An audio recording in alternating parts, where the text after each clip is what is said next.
chapitre 100. Psaume, chapitre 100. Psaume de louange. Poussez vers l'Éternel des cris de joie, vous tous habitants de la terre. Servez l'Éternel avec joie, venez avec allégresse en sa présence. Sachez que l'Éternel est Dieu. C'est lui qui nous a fait et nous lui appartenons. Nous sommes son peuple et le troupeau de son pâturage. Entrez dans ses portes avec des louanges, dans ses parvis avec des cantiques. Célébrez, bénissez son nom. Car l'Éternel est bon, sa bonté dure à toujours et sa fidélité de génération en génération. Nous savons que lorsqu'on va dans la présence du Seigneur,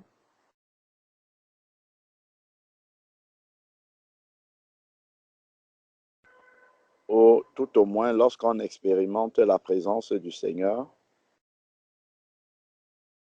le Seigneur nous remplit, il nous remplit, il nous remplit.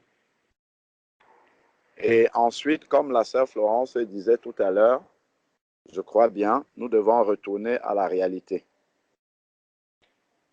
Et dans cette réalité-là, il y a le malin qui n'est pas très loin, qui nous attend.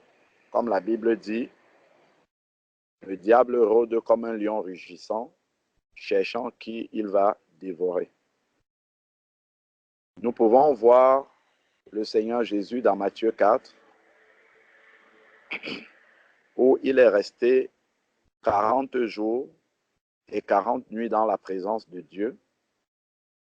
Et ensuite, étant rempli comme ça de la présence de Dieu, c'est juste à la suite de ça que le diable est venu se présenter. Et le diable a essayé de le séduire, non pas une fois, mais plusieurs fois. Et à chaque fois, le Seigneur Jésus a toujours répondu par la parole, il est écrit, il est écrit, il est écrit. Donc, lorsque nous sommes vraiment remplis du Saint-Esprit, remplis de la présence de Dieu, il faut savoir que le malin n'est pas très loin. C'est-à-dire que tout le dépôt que nous avons reçu, le malin nous attend juste à la sortie de la retraite spirituelle pour venir récupérer tout cela. Et ça va se manifester sous de multiples formes. Parce que la parole de Dieu nous dit bien que le diable se déguise en ange de lumière. Donc, il peut prendre de multiples aspects pour récupérer tout ce que nous avons pu recevoir. Nous avons vu comment le Seigneur a agi grandement, puissamment, en sorte que chacun de nous était comme sur un petit nuage spirituel où nous étions presque en train de nous envoler. Mais le retour dans la réalité, le malin nous attend là et il va essayer de poser vraiment, il va utiliser de multiples formes. Ça va être par exemple le mari, la femme à la maison. Dans le malin, il utilise toutes les ouvertures qu'il trouve disponibles pour passer. Donc, ça va être une parole que quelqu'un va nous dire, qui va nous mettre dans tous nos états, ça va nous énerver, ça va tellement nous énerver que ça va venir ravir notre joie. Voilà, ça c'est encore une œuvre de l'ennemi, venir ravir notre joie, ou alors, voilà, un événement va se produire, je ne sais pas moi, on va perdre un objet, on va perdre, en tout cas, le malin, il va utiliser beaucoup de formes de, comment dire, il va se présenter sous beaucoup de formes pour enlever et ôter cette joie-là. Et il va utiliser des moyens pour nous amener à sortir de la position spirituelle dans laquelle on s'est placé pendant ce moment de retraite Il va essayer de nous faire sortir de ces positions-là pour revenir, comment dire, à la réalité comme si nous n'avons pas été remplis. Donc, pour que notre pensée ne soit plus renouvelée, elle a été renouvelée, mais il va essayer de la distraire le plus rapidement possible afin de nous faire croire que rien n'a changé, que c'était quelque chose de très, très, très, très temporaire et que ça s'est arrêté à Nice là-bas, que voilà, nous sommes de retour dans la réalité et que rien n'a changé. Donc, c'est important de le réaliser. On voit même quand Moïse a été dans la présence de Dieu pendant 40 jours, 40 nuits, et qu'il est descendu tout joyeux. Et quand il était encore en train de descendre, il n'était pas encore complètement arrivé en bas. Entre-temps, le malin s'était vraiment déployé au milieu du camp des Israélites au point où ils ont fait le veau d'or. Donc, voilà la nouvelle avec laquelle on accueille Moïse. Moïse, à peine descendu, il entend le son de la musique, le peuple qui est en train de danser autour du veau d'or, et on lui annonce comme ça à la montagne là-bas ce que le peuple est resté faire, se corrompre. Et Moïse va casser les tables de la loi. Donc, comment dire, toute la présence de Dieu qu'il avait, tellement il était rempli de la présence de Dieu, mais en un instant, une seule nouvelle, paf, il a cassé les tables de la loi. Et ça nous montre comment le malin est rusé, parce qu'il sait effectivement que si on reste vraiment rempli tel que nous l'avons été, on devient très, très, très, très dangereux pour lui. On devient très dangereux pour lui. Parce que dans notre mentalité, dans notre pensée, on sera tellement, tellement encouragé, tellement ferme, tellement rempli qu'on ne va lui laisser aucune occasion. Et on va agir avec assurance. Et le diable n'aime pas un chrétien qui est assuré dans ce qu'il est en train de faire. Donc, il va venir pour retirer tout cela. Il va venir pour enlever tout cela. Vraiment, que le Seigneur nous donne de pouvoir discerner toutes ces ruses-là avec lesquelles l'ennemi va venir pour ravir cette joie-là, pour enlever cette présence de Dieu que nous avons expérimentée et nous faire retourner dans un état, comment on peut dire, dans un état qu'il aime, c'est-à-dire le chrétien qui est un peu dans la défaite, le chrétien qui est un peu passif, le chrétien qui est un peu en train d'attendre. Donc, le Seigneur nous dit comment est-ce que nous devons, faire, qu'est-ce que nous devons faire pour rester remplis du Saint-Esprit. Ça, c'est très important. C'est une chose d'avoir été rempli du Saint-Esprit et maintenant, il y a quelque chose à faire pour rester rempli du Saint-Esprit. Il est dit dans Éphésiens chapitre 5, Éphésiens chapitre 5, verset 18 jusqu'au verset 20. Ne vous enivrez pas de vin, c'est de la débauche, mais soyez au contraire remplis du Saint-Esprit. Ça, c'est ce qui s'est passé pendant la retraite à Nice. Nous avons été tous remplis du Saint-Esprit. Maintenant, il dit comment entretenir le fait d'être rempli du Saint-Esprit. Entretenez-vous par des psaumes. Donc, il faut demeurer. Les psaumes, c'est la parole de Dieu.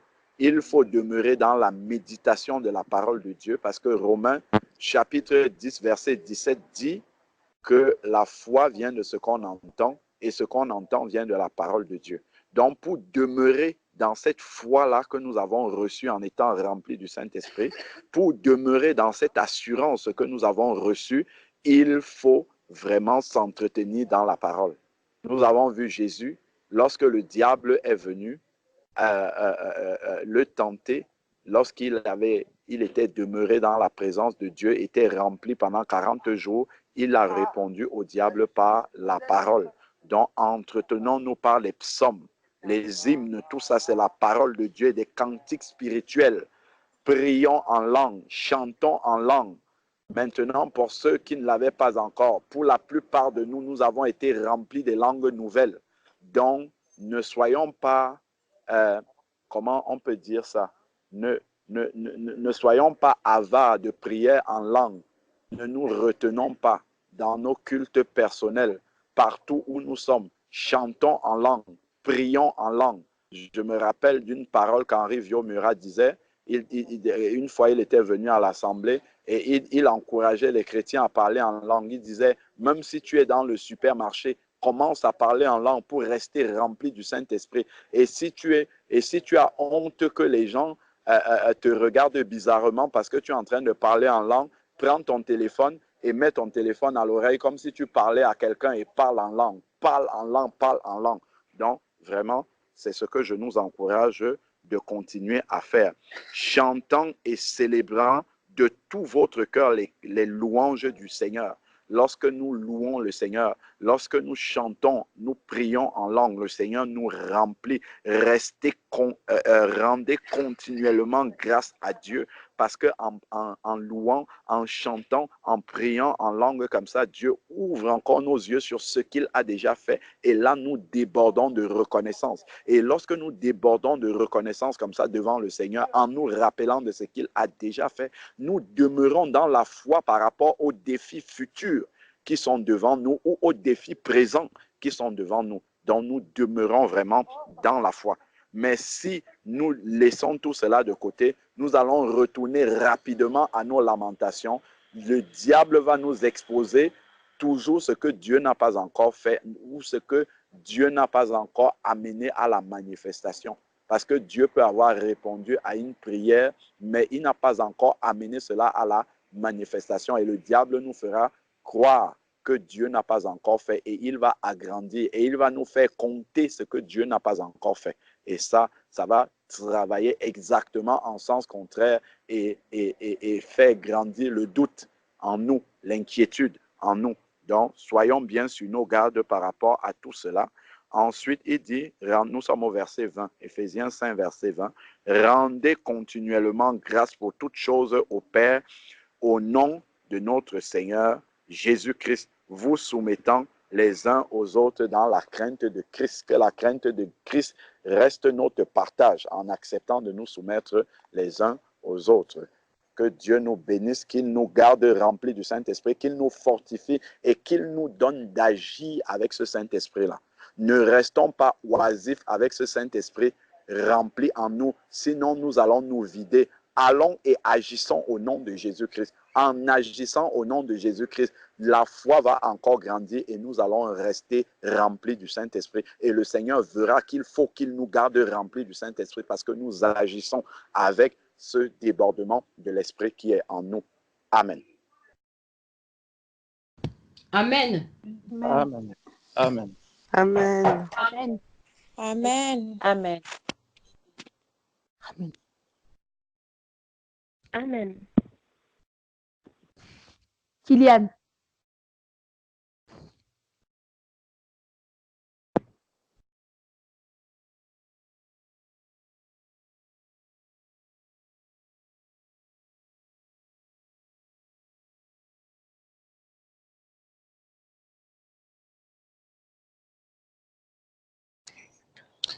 Justement, ce que le frère Alain est en train de dire est très important.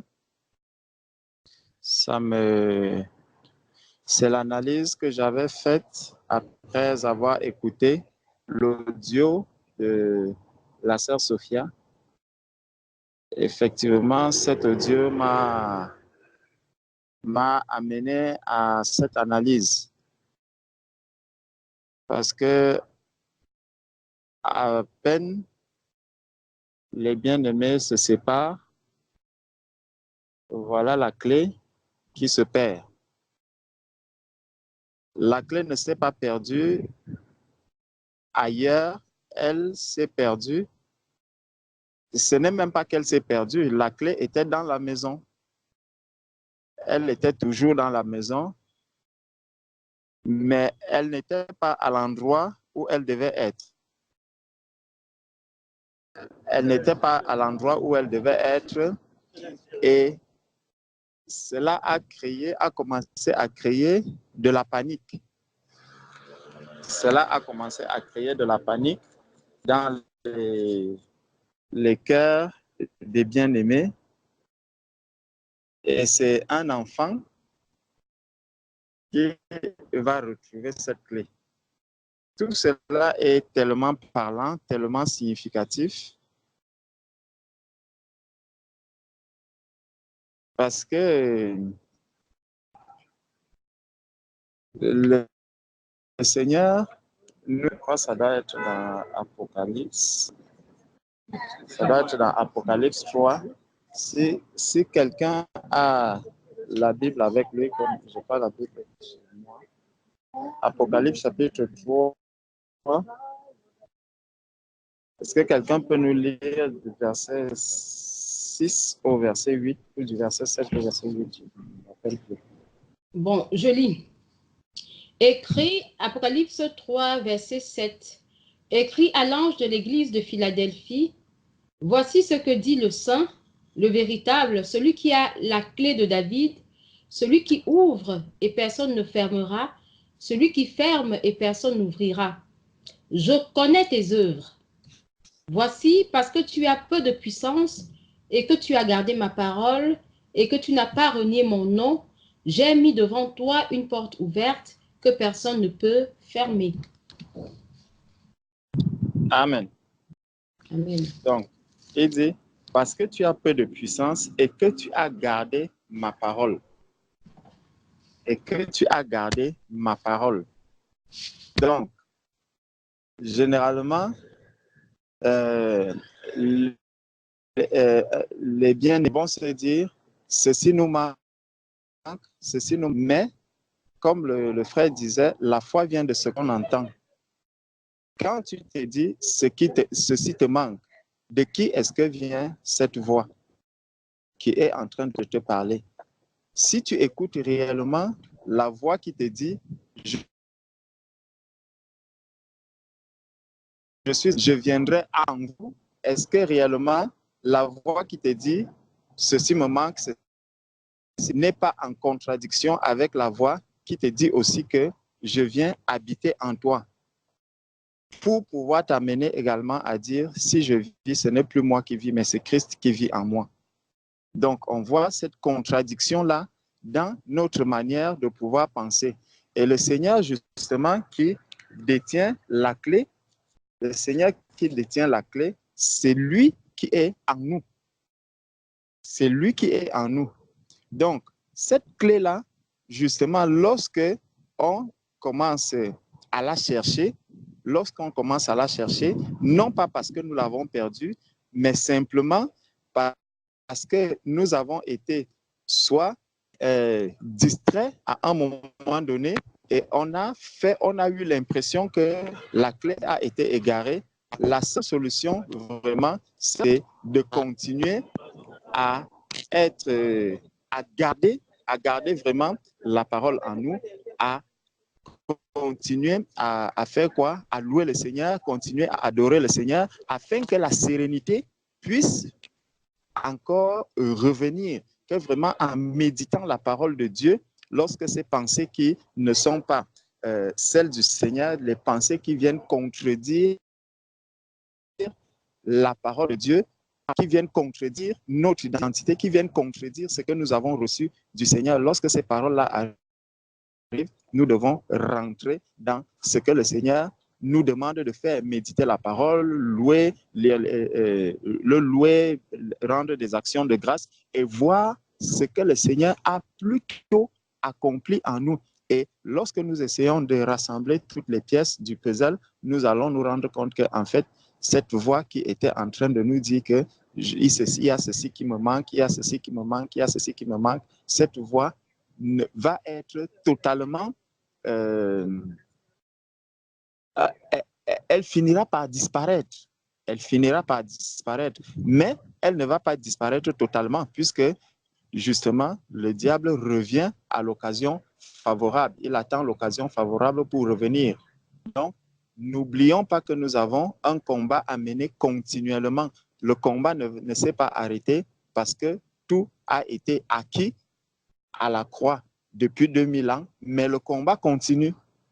Le combat continue parce que le diable cherche toujours à venir encore renverser la pensée de Christ que nous avons déjà, la pensée renouvelée que nous avons. Nous renouvelons la pensée en Jésus-Christ, mais le diable, lui, il vient encore pour nous remettre les mauvaises pensées en tête, pour déposer encore le vieil homme, la pensée du vieil homme qui a déjà été enlevé. Lui, il vient encore mettre. Il vient encore remettre cette pensée, cette mauvaise pensée que nous avions avant de connaître le Seigneur. Donc, il dit, tu as peu de puissance et que tu as gardé ma parole et que tu n'as pas renié mon nom. J'ai mis devant toi une porte ouverte que personne ne peut fermer. Donc, le Seigneur a mis devant toi une porte ouverte et personne ne peut la fermer. La porte ouverte, la porte était donc ouverte pour que tout ce que tu as reçu, toute la puissance que tu as reçue, tous les dons que tu as reçus, traverse donc, traverse cette porte pour commencer maintenant à distribuer la guérison, pour commencer maintenant à distribuer la puissance que tu as reçue, afin que tu deviennes encore plus puissant, que tu deviennes encore plus fort, que tu deviennes encore plus heureux, parce que tu as reçu une puissance et maintenant, pour que cette puissance, toi-même, tu puisses être heureux de savoir que je suis fort. Parce que, imaginez quelqu'un, un combattant qui s'entraîne, il s'entraîne, il s'entraîne, il s'entraîne, il se rend compte qu'effectivement, quand il tape sur un poteau, je ne sais, supposons d'1 mètre de diamètre, il tape sur le poteau tombe. Il tape sur le poteau tombe. Ça ne va pas te donner des médailles, puisque tu es appelé à combattre avec des hommes. Maintenant, donc, pour remporter les médailles, il faut maintenant aller combattre avec les hommes. C'est la même chose avec nous. Nous avons reçu la puissance, nous avons reçu des dons spirituels. Il faudra donc aller maintenant combattre pour que la force du diable aussi puisse être davantage. La lumière du Christ propage davantage. Et là, la joie véritablement d'avoir reçu cette puissance, d'avoir reçu ces dons, elle va être la nôtre. Parce que même si je suis heureux de savoir que j'ai été rempli, j'ai reçu tel don, j'ai fait tel don, j'ai eu tel don, je dispose de tel don. Il y a des personnes qui sont baptisées du Saint-Esprit, qui parlent en langue, qui guérissent les malades, qui prophétisent et tout et tout. Mais si je prends cela et que je le garde pour moi, ma joie ne sera pas au compte. Par contre, si j'arrive à l'extérieur, j'impose les mains aux malades, je porte les paroles prophétiques qui se réalisent dans les vies des personnes. Vraiment de encore au pied de celui-là qui m'a accordé ce don, afin qu'il m'aide à discerner davantage et à mieux écouter la voix, à mieux écouter sa voix, afin que j'agisse vraiment avec droiture, que j'agisse de manière plus efficace. Donc, pour agir de manière plus efficace, il faudrait que je rentre sur le terrain et que j'applique justement ce que j'ai reçu. Parce que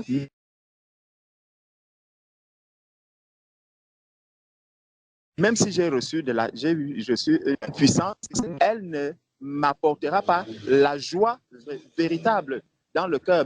Et je peux même être attristé.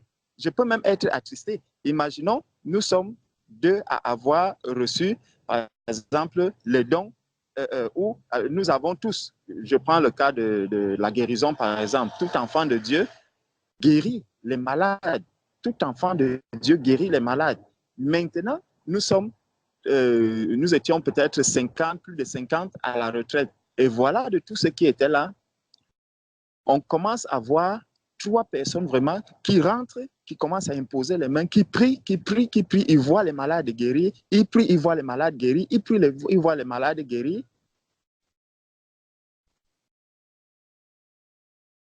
Et parce que quand on parlait des actions de grâce, les actions de grâce, c'est parce que j'ai vu vraiment le Seigneur agir. Parce que j'ai vu le Seigneur agir. Mais est-ce que le Seigneur va seulement agir en moi seul? Non. Il faudrait que je puisse venir dire au bien-aimé, voilà, je suis allé à tel endroit, il y a 10 malades qui ont été guéris, il y a 10 personnes qui ont fait ceci. Ce témoignage va m'encourager et il va encourager le reste de l'Église. Il va me fortifier, il va fortifier le reste de l'Église. Mais maintenant, si on se retrouve à plus de 50 et qu'il n'y a que 2 ou 3 qui viennent apporter ce témoignage, ça peut... ça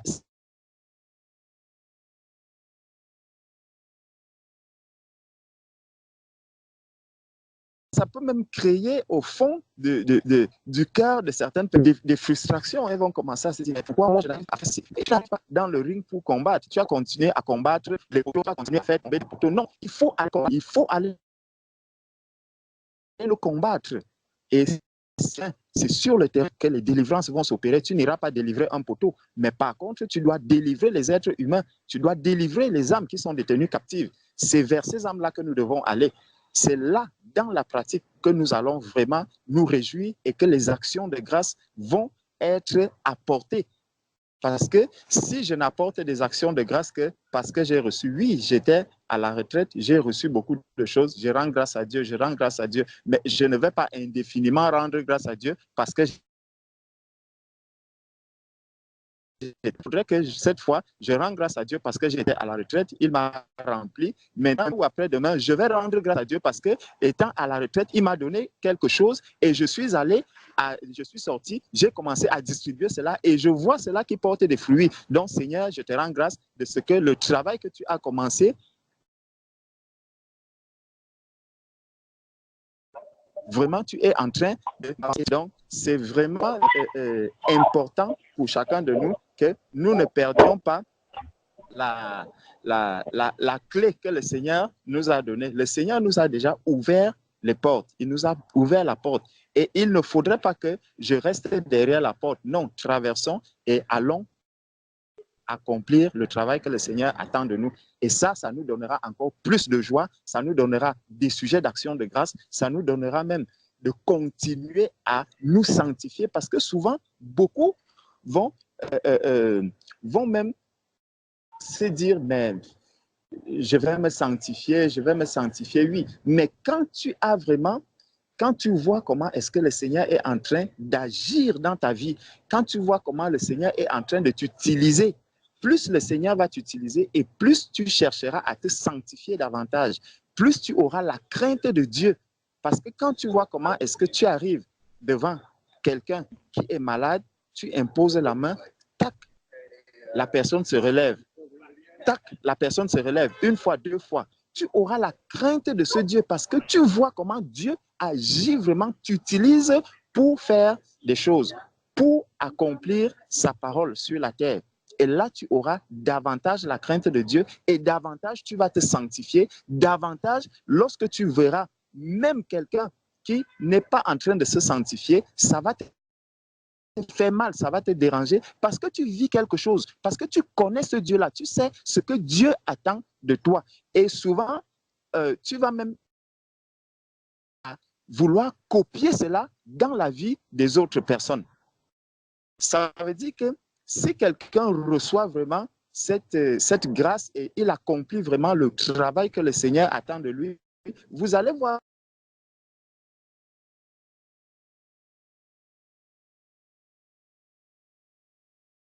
que non, c'est qui n'est pas dans la même démarche que lui, la même démarche de sanctification ou la même démarche de crainte du Seigneur, ça va tellement le choquer et il va agir vraiment avec beaucoup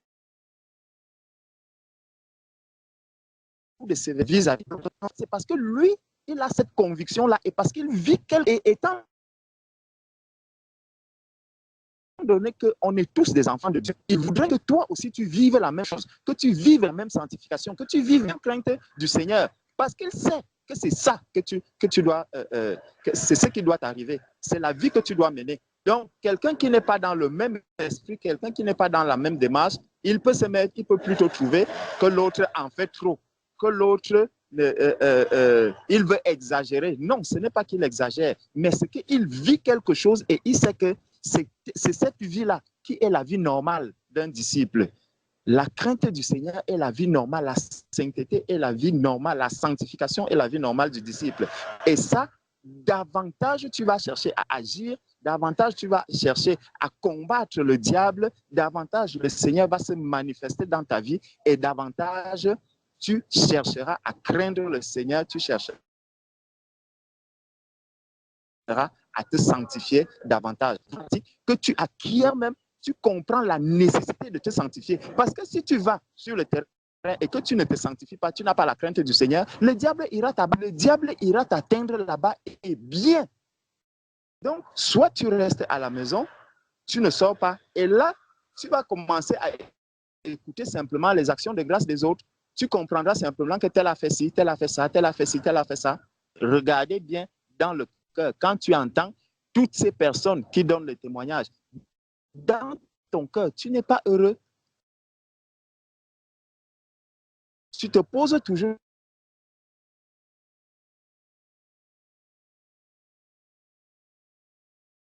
tu seras heureux, tu seras dans la joie. Vraiment que le Seigneur nous aide afin que nous ne puissions pas perdre tout ce que nous avons reçu, mais que nous puissions le fructifier davantage afin que la crainte de Dieu s'empare de nous et que la vie de sanctification, vraiment, nous puissions la vivre. Non pas comme quelque chose qui nous est imposé, mais nous allons prendre cela comme une vie normale, comme la nécessité pour nous, ça deviendra une nécessité.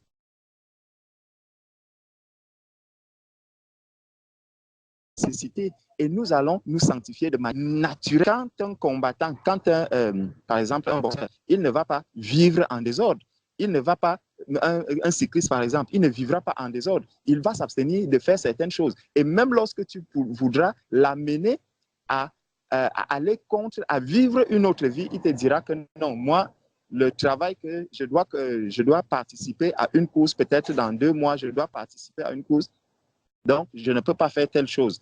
Pour moi, je me donne cette discipline et elle devient un mode de vie pour chacun de nous. C'est comme ça aussi qu'en vivant la parole de Dieu, la sanctification deviendra quelque chose de naturel. De naturel. La crainte du Seigneur, elle deviendra quelque chose pour nous de naturel. On n'aura plus besoin de forcer quelqu'un à dire, il faut te sanctifier, il faut avoir la crainte de Dieu. Chacun aura la crainte de Dieu en ce moment-là. Parce que nous vivons la parole de Dieu. Si nous ne vivons pas la parole de Dieu, la crainte de Dieu, elle sera quelque chose qu'on nous impose. Ça sera comme si on nous l'imposait. La sanctification serait comme si on nous l'imposait. Mais si nous vivons réellement la parole de Dieu avec la puissance que nous avons reçue, avec l'Esprit du Seigneur qui est en nous, cette parole, elle sera la vie de Christ qui est attestée dans la parole de Dieu, va alors être manifestée dans l'Église. Soyez bénis. Amen. Amen. Amen. Amen. Amen. Amen. Amen. Amen. J'ai Amen. deux témoignages et enfin deux encouragements et témoignages dans les 2 axes qui ont été abordés, donc notamment le fait qu'il faut rester vigilant parce que le diable va venir pour essayer de nous faire sortir de ce que nous avons reçu.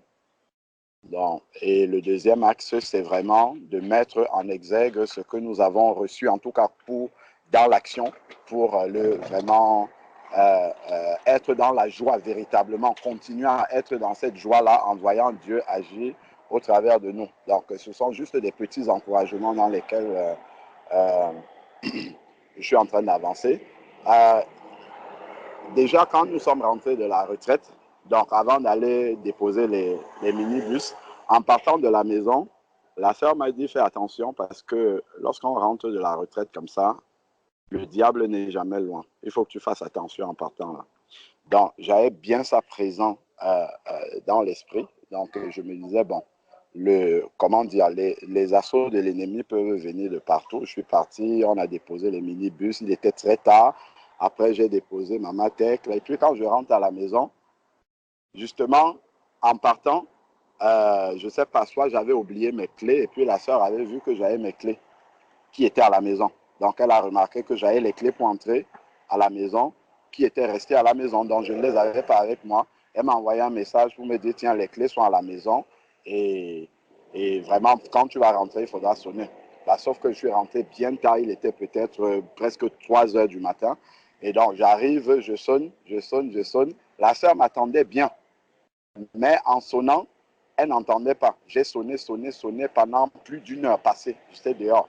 À un moment donné, j'ai voulu m'énerver à l'intérieur de moi, mais comment elle m'attend? Mais la porte reste fermée, elle n'entend pas comment je sonne et tout. Évidemment, elle aussi, elle était profondément endormie avec toute la fatigue, bien qu'elle m'attendait, mais elle n'a pas entendu que j'étais en train de sonner.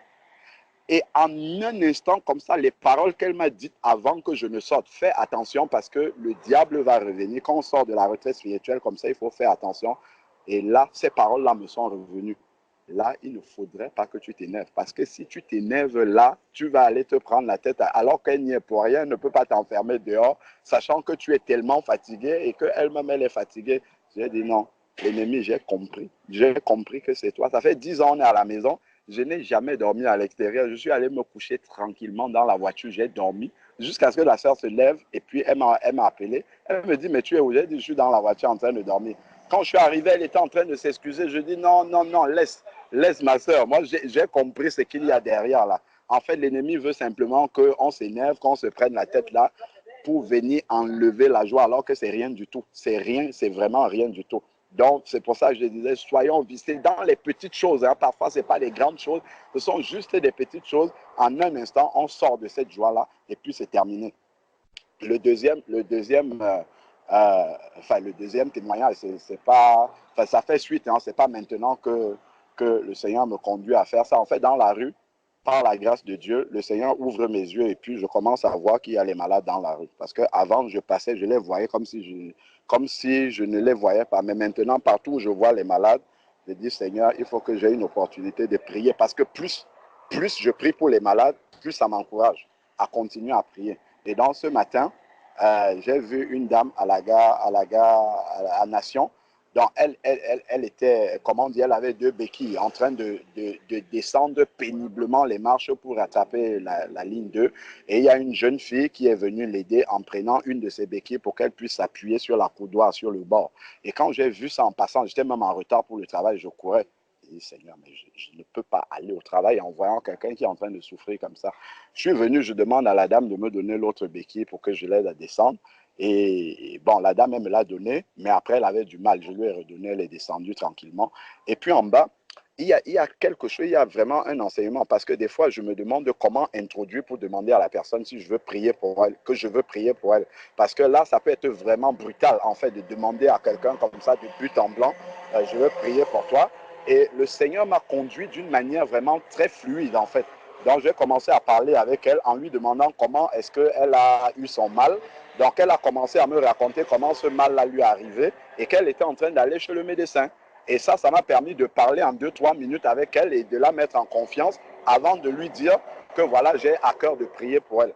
Et donc, quand je lui dis ça, elle me dit, faites comme vous voulez.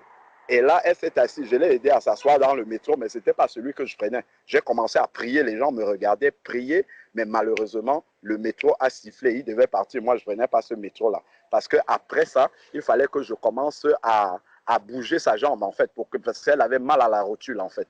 Elle courait derrière les chiens, là, et puis sa rotule s'est déboîtée, et puis elle avait les béquilles sur les deux comment dire, des 2 côtés.